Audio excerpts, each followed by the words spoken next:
good to have you guys. In today's video, we're going to look at list comprehension. So a list comprehension offers us a more convenient way of creating a new list based off an existing list. Let's say that we have a list called numbers, and this list has got numbers 1, 2, 3, 4, 5, 6, 7, 8, and 9. Right, so this is the whole idea of a list. You want to store multiple values in a single variable. And by the way, the characteristics of a list are the items are ordered. This is the first item, second item, third item. You can replace these items at any given moment in time. You can also store duplicate items. I can have another 9 here, another 9 here. You are allowed to have these duplicate items.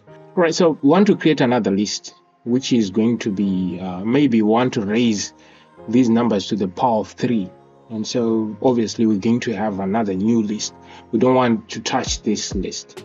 We could use a for loop and loop through this list, and then we're going to raise each and every number to the power of 3. So what we can do is we can create another variable called numbers1, and then this numbers1 we're going to assign it an empty list. And so in here, this is where we're going to append the calculations. After we do the looping, we're going to do the calculation, and then we're going to append the values into this list. All right, so we can use a for loop. So we're going to say for num, I'm just calling this variable num. You can call it whatever you want, but it makes sense to call it num because we are dealing with numbers. So we're going to say for num in numbers. Okay, so over here we have numbers here. We could just print here and see what is inside num at each given moment in time. So if I save and run this, you can see down here these numbers are printed 1 at first iteration, second iteration there's going to be a 2, 3, because we are looping through these numbers. That's what we are doing. And so this num is going to store each one of these values, and so we want to use this num, right? We want to manipulate this. So the way we can manipulate this is by creating a variable called value. You can name this whatever you want. We want to raise the num to the power of 3. So this is how we raise a number to the power of 3 in Python. We use this double asterisk. So we're saying value is going to be each of these numbers to the power of 3. This is what we want to append to these numbers. So we can say numbers 1, which is our empty list, right? We want to append. So in Python, a list has access to a number of methods. These are built-in methods that you can use. So if you want to put values in a list, you can use append. So this append is a method. Those brackets means it's a method, and it takes in arguments in here. This is where you specify what you want to append. So each time we want to append the value, we can print what value is. So if let me put this is just syntax. So we want to put it side by side. We don't want it to print going downwards. We want it to print from left to right. So this is what you do. You put a space, you just write comma end, and then equal. Save and run this. I want you guys to see something. So this is what we have. This is the value of value. Okay, so the first iteration there was 1 because 1 to the power of 3. 1 to the power of 3 is going to be 1, and then the next iteration was 2 to the power of 3. This is what we are getting from value. So if we are appending this into these numbers, which means now in this numbers list we do have these values. So I'm going to comment this line out, or I'm going to remove it from here, so we don't need this. And so what we need to do is print this list. We are printing numbers 1.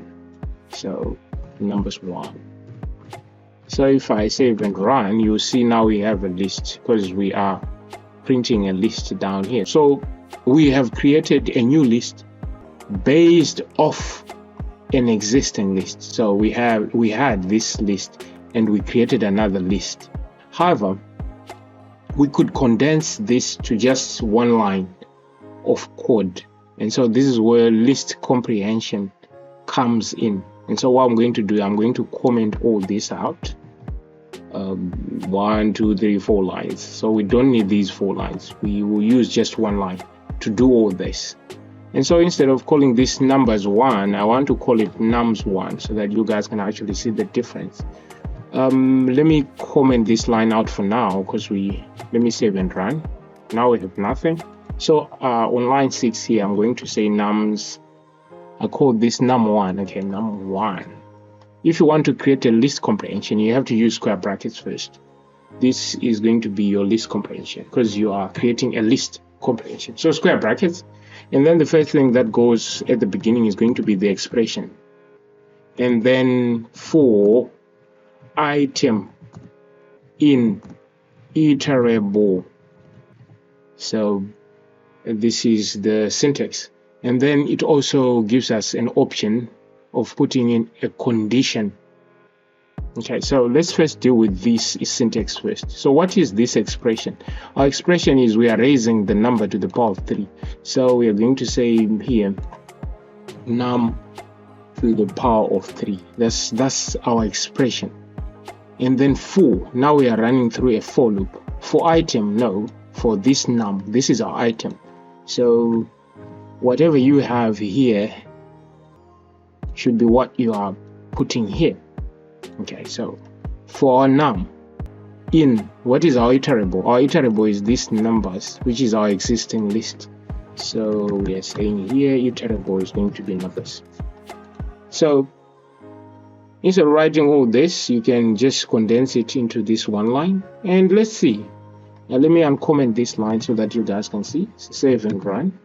You can see we have the same output as we had when we did this. So this is more convenient. It offers a much more convenient syntax. This is what a list comprehension can do. It goes on a step further. If we want to create that new list with a certain condition, maybe we want just to raise even numbers to the power of 3, we can do so. So we can put on an if statement. We can say if this num from here, if num modulo 2 is equal to 0. So this is how you create a condition for even numbers. So what this statement is saying is we are taking this num and we are saying if the remainder, this is what it means. Num modulo 2 is going to give you a remainder. So if the remainder is equal to 0, then it's going to meet our condition. And so we're going to raise it to the power of 3. So if I save and run, you can see 2 was raised to the power of 3. 4 was raised to the power of 3, 6 was raised to the power of 3, and 8 was raised to the power of 3. Only those that met this condition. So I want to thank you for your time. If you have any questions, leave them in the comment section.